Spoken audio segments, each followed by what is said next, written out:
ನನ್ನ ಪ್ರೀತಿಯ ಪೋಷಕರೇ ಮತ್ತು ನನ್ನ ಹಿತೈಷಿಗಳೇ, ಇವತ್ತು ಒಂದು ವಿಶೇಷವಾದ ವಿಷಯವನ್ನ ತಮ್ಮ ಗಮನಕ್ಕೆ ತರೋಣ ಅಂತ ಈ ಒಂದೆರಡು ಮಾತುಗಳನ್ನ ಮಾತಾಡ್ತಾ ಇದ್ದೇನೆ. ಈಗ ಕಳೆದ ವಾರ ನಮ್ಮ ಶಾಲೆಗೆ ಪೊಲೀಸ್ ಇಲಾಖೆಯಿಂದ ಬಂದು ಈ ಗಾಂಜಾ ಡ್ರಗ್ಸ್ ಬಗ್ಗೆ ಮಕ್ಕಳಿಗೆ ಒಂದು ಅವೇರ್ನೆಸ್ ಪ್ರೋಗ್ರಾಮ್ ಕೊಟ್ಟು ಹೋದ್ರು.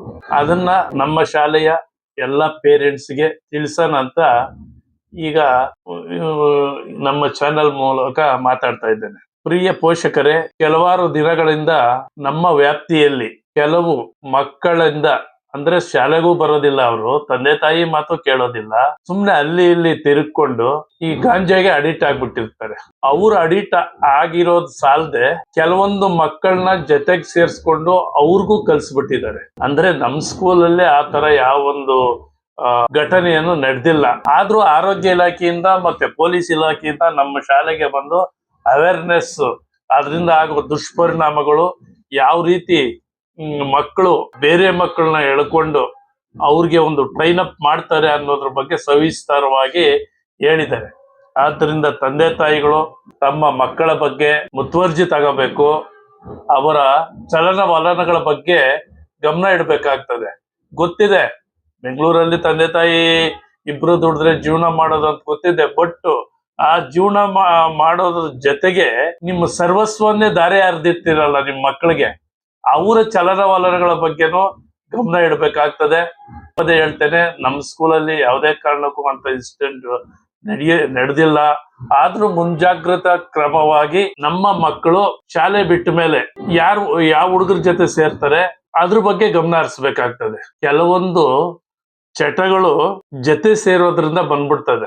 ಈಗ ನಾನು ಹಲವಾರು ಬಾರಿ ಹೇಳ್ತಾ ಇರ್ತೇನೆ, 100 ಲೀಟರ್ಸ್ ಮಿಲ್ಕ್ ಇರ್ತದೆ, ಅದು ಕೆಡೋದಕ್ಕೆ ಡ್ರಾಪ್ ಆಫ್ ಪಾಯ್ಸನ್ ಸಾಕು, ಎಲ್ಲ ಕೆಟ್ಟೋಗ್ತದೆ. ನೀವು ಏನೆಲ್ಲ ಮುತುವರ್ಜಿ ತಗೊಂಡು ಮಕ್ಕಳನ್ನ ಬೆಳೆಸಿರ್ತೀವೋ ಸವಾಸ ದೋಷದಿಂದ ದಾರಿ ತಪ್ಪಿಬಿಡ್ತಾರೆ. ಆದ್ರಿಂದ ವಿಶೇಷವಾಗಿ ನಮ್ಮ ಪೇರೆಂಟ್ಸ್ಗೆ ಮನವಿ ಮಾಡ್ಕೊಳ್ತೇನೆ, ಯಾವುದೇ ಕಾರಣಕ್ಕೂ ಆ ತರ ದಾರಿ ತಪ್ಪುವಂತ ಇದಕ್ಕೆ ಆಸ್ಪದ ಕೊಡಬೇಡಿ.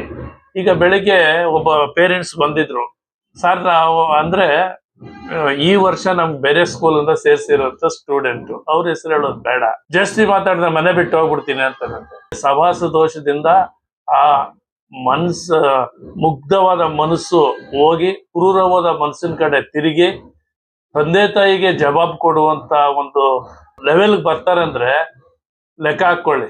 ಕೆಲವೊಂದ್ಸಲ ನಾವು ತುಂಬಾ ನಂಬಿಕೆ ಇಟ್ಟಿರ್ತೀವಿ, ನಮ್ಮ ಮಕ್ಕಳು ಇಲ್ಲ ಒಳ್ಳೆಯವರು, ಹಂಗೆಲ್ಲ ಮಾಡೋದಿಲ್ಲ ಅಂತ. ಆ ನಂಬಿಕೆನೆ ನಮ್ಗೆ ಮೋಸ ಮಾಡ್ಬಿಡ್ತದೆ. ಆದ್ರಿಂದ ಪ್ರತಿಯೊಬ್ಬ ತಂದೆ ತಾಯಿಗಳಲ್ಲೂ ನಾನು ಮನವಿ ಮಾಡ್ಕೊಳ್ಳೋದಿಷ್ಟೇ, ತಮ್ಮ ಮಕ್ಕಳ ಚಲನವಲನಗಳನ್ನ ಗಮನ ಇಟ್ಟು, ಇಲ್ಲಿ ನಮ್ಮ ಸ್ಕೂಲಲ್ಲಿ ಬಿಡಿ, ಗೇಟಿಂದ ಒಳಗಡೆ ಬಂದ ಮೇಲೆ ಅದು ನಮ್ ಜವಾಬ್ದಾರಿ. 52 ಕ್ಯಾಮ್ರಾಗಳಿದಾವೆ, ಅವ್ರು ಏನೆಲ್ಲಾ ಮಾಡಿದ್ರು ಕ್ಯಾಮ್ರಾದಲ್ಲಿ ಸೆರೆ ಆಗಿರ್ತದೆ. ತಕ್ಷಣ ಅಂತ ಘಟನೆ ನಡೆದಾಗ ನಿಮ್ಮನ್ನ ಕರಿತೀವಿ, ಕ್ಯಾಮ್ರಾ ಆನ್ ಮಾಡಿ ತೋರಿಸ್ತೇವೆ, ಅವಾಗ ನೀವು ತಿಳ್ಕೊಬಹುದು. ಬಟ್ ಅಂತ ಘಟನೆಗಳು ನಮ್ಮ ಶಾಲೆಯಲ್ಲಿ ನಡೆದಿಲ್ಲ. ಆದ್ರಿಂದ ನಿಮ್ಮಲ್ಲಿ ಕಳಕಳಿಯ ಮನವಿ, ಹೆಣ್ಮಕ್ಳ ಬಗ್ಗೆನೂ ತಾವು ಜಾಗೃತರಾಗಿರ್ಬೇಕು. ಕಾರಣಕ್ಕೂ ನೀವೇನು ಕನಸನ್ನ ಕಾಣ್ತೀರಾ, ನಿಮ್ಮ ಸರ್ವಸ್ವನ್ನೇ ದಾರಿ ಹರಿದಿರ್ತೀರಾ, ಅದು ಬೇರೆ ಕಡೆ ಹೋಗೋದ್ ಬೇಡ. ಪ್ರತಿಯೊಬ್ಬ ಮಗು ಒಂದು ಮನೆಯನ್ನ ಬೆಳಗುವಂತ ಅಮೂಲ್ಯವಾದ ದಿವ್ಯ ಜ್ಯೋತಿಗಳು. ಆ ಜ್ಯೋತಿ ಮತ್ತೆ ಬೆಳಕನ್ನು ಕೊಡ್ತಾ ಹೋಗ್ಬೇಕೇ ವಿನಃ ಅದು ಮಧ್ಯದಲ್ಲಿ ಆರಬಾರ್ದು. ಅದಕ್ಕೆ ನಮ್ಮ ಶಿಕ್ಷಕರು ಆಸ್ಪದ ಕೊಡೋದಿಲ್ಲ, ನಾವು ಆಸ್ಪದ ಕೊಡೋದಿಲ್ಲ, ನೀವು ಆಸ್ಪದ ಕೊಡಬಾರ್ದು.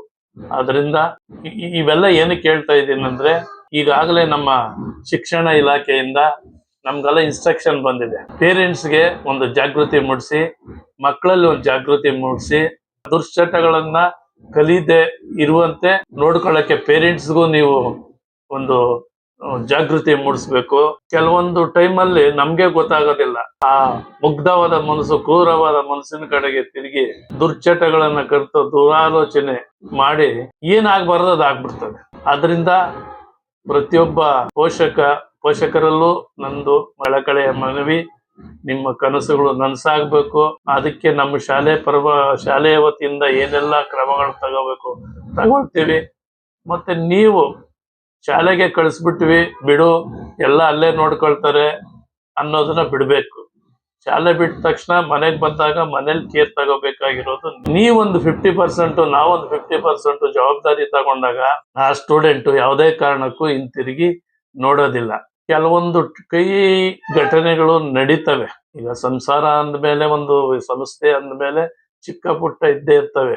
ಈಗ ಬೆಟ್ಟದ ನೆಲ್ಲಿಕಾಯಿ ಫಸ್ಟ್ ಕಹಿನೇ ಇರ್ತದೆ, ಆಮೇಲೆ ಆಗಿತಾ ಸಿಹಿ. ಅದೇ ತರ ನಮ್ಮ ಜೀವನನು. ಅದರಿಂದ ಈಗ ನಾನು ಏನ್ ಹೇಳಿದೀನಿ ಅದ್ರ ಬಗ್ಗೆ ನೀವು ಪೇರೆಂಟ್ಸ್ ಎಲ್ಲ ಮಕ್ಕಳ ಬಗ್ಗೆ ಮುತುವರ್ಜಿ ತಗೊಳ್ತೀರಾ ಅಂತ ಹೇಳ್ತಾ ಈ ಒಂದೆರಡು ಮಾತನ್ನ